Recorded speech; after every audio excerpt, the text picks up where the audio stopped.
Riley, first I want to thank you for coming and joining us today at West Virginia Senate, talking with members of our caucus about, the work that you have done, the experiences that you've had, both as a collegiate swimmer and as, in your role now, fighting for women's rights when it comes to athletics across the country. So thank Absolutely. you. Well, thank you guys for having me. It's nice to be in a chamber that is incredibly supportive of what I would call common sense. And one argument that I might have with you is that as a former college swimmer myself, the 200 is not a sprint, despite the fact that GC, I know that was your specialty event. I swim the 50. Spoken like a true sprinter. Yes, a true lazy. Yeah. Oh my gosh. Well, I can tell you, anytime I tried sprinting it, by the end of it, I regretted that decision. Well, again, we want to thank you, and I know some of the members are here today, and they might have some questions as well regarding some of the work that you have taken on. Absolutely. Well, I want to say that I'm very proud that you're in West Virginia. I'm proud that you represented Kentucky, even though I'm a War Eagle fan. Okay, At least you're not University of Tennessee. We're okay. Well, okay, I'm good there. We'll get along fine. But a lot of my family's from Kentucky. I think we're just very proud of you for what you're standing and fighting for. I'm a father of a 14-year-old daughter, and I'm going to make her strong like you. Well, that's what this is about. That's what this fight is about, is the next generation. So they have the opportunities that I was so fortunate to have. But the women who came before me, Title IX was passed in 1972. So what those women fought so I could have. Here we are headed into the 52nd year since Title IX's implementation. And we're having to fight for those same rights again. But it's for young girls like your daughter. Well, West Virginia's got your back. I know that. You keep fighting. Absolutely. So thank you for being here, West Virginia. I want you to tell us, you see what we're doing in West Virginia. Give us a comparison of what we're doing in West Virginia and what other states are doing. Absolutely. Give us that viewpoint. Well, West Virginia really has been a leader on this front.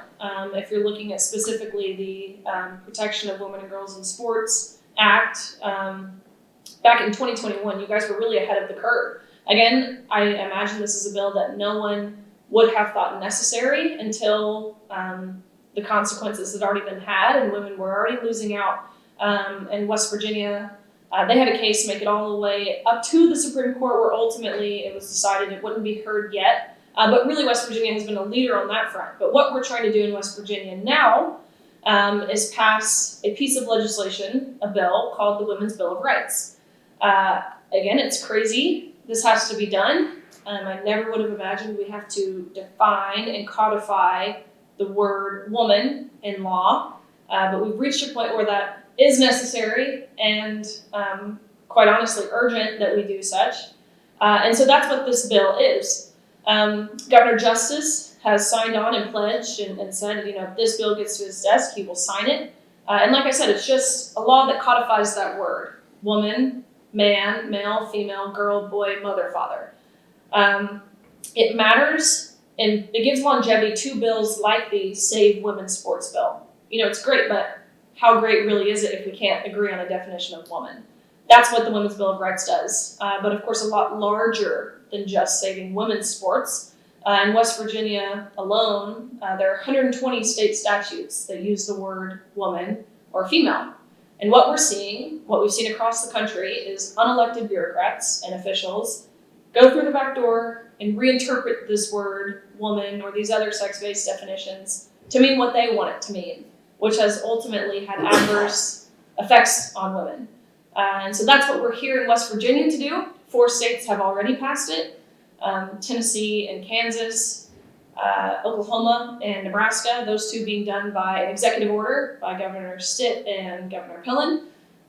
So it's great to be in this state, and I have full confidence and hope that it will get through with flying colors here. You're probably right. So confident in that. So, other questions? I'm just very thankful that you're here with us today, and very appreciative of the fight that you're putting on for women's rights. Absolutely. So thank you very much. Well, I appreciate you guys. I know you see firsthand the amount of vitriol that comes with saying something really so basic on this issue and many others. So you guys are really the ones who are on the ground fighting for us as women. So I'm grateful for you. Well, I'm grateful that you came in here and did this, because now this conversation that we're having here can be shared with the people of West Virginia so that they have a full understanding on what's taking place. Never in a million years, I used to referee high school and college volleyball. Never in a million years would you be able to do that and put a man into that sport, and you know where it's going to go with that. Absolutely. It's an unfair advantage on that. Unless, of course, it's co-ed, and I like how you said that earlier. Yeah. Today, when we were talking. Yeah. But this is going to be pushed out to the public so that they can hear what's going on and be able to see more about you and learn about it. Amazing. Well, that's exactly what needs to happen. Is the public needs to hear.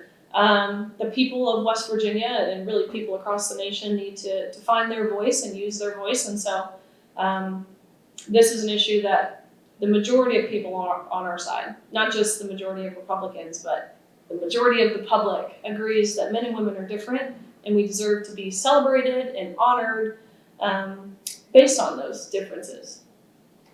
In addition to all of this, I think you're an incredible role model for young women in America. And, your accomplishments, everybody is aware of in the swimming pool, but your accomplishments in the classroom and your accomplishments in terms of civic and community responsibility really set you apart, and would hope that others would look at that and strive to serve their communities the way you have, to strive for success in the classroom, and then whatever their extracurricular activity may be. Absolutely.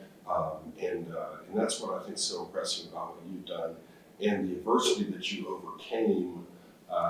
You shared with us the story of swimming in the river to train, and dead fish, and all the challenges that you had, wetsuits, and all those things that previous athletes really didn't encounter because of COVID. And so you've overcame great adversity, and we're proud of that.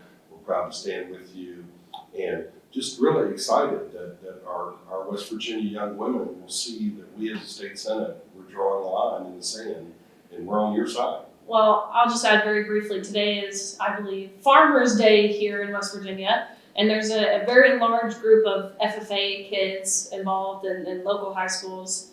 And I've had so many of these young girls who are a part of these groups come up to me and just thank me and hug me and ask for pictures with me, and it is revitalizing to see that, because like I said, that's what it's about. And these girls, having a role model, having someone who is in their corner, I think that means a lot for the youth here in West Virginia. So absolutely, thank you. I would say I just want to thank you again for you being the face of this, and you become a lightning rod. And we're very familiar with how vicious our people that don't share our viewpoints can be. And we know what you've had to go through, and especially at your age, we're very appreciative that you stood up and taken the lead on this. It has been, there are a lot of, being faced with the opposition, it's a pretty nasty opposition. I've been spit on, I've had bottles thrown at me and drinks poured on me, and I've been punched by men who claim to be women. I've been held for ransom for over 4 hours in San Francisco, where these protesters demanded through the middle of the night, if I wanted to make it home to see my family safely again, I had to pay them money. Again, all for saying men and women are different. So controversial, right? And so scary. So it definitely is a pretty radical group that we're up against, but understand it's a very fringe minority that have very loud voices that want so desperately to shout us down and to keep us quiet. And they use whatever tactics they can to do such. If it's violence, if it's petty personal attacks or name calling, they'll try it all. But it doesn't scare me. For some reason, the man in the dress just doesn't scare me. Well, you're amongst friends here in the West Virginia Senate, so Riley, thank you again for being here today, and thank you for all the work that you are doing on behalf of women across the country. Well, thank you guys. Thank you. Absolutely. Thank you.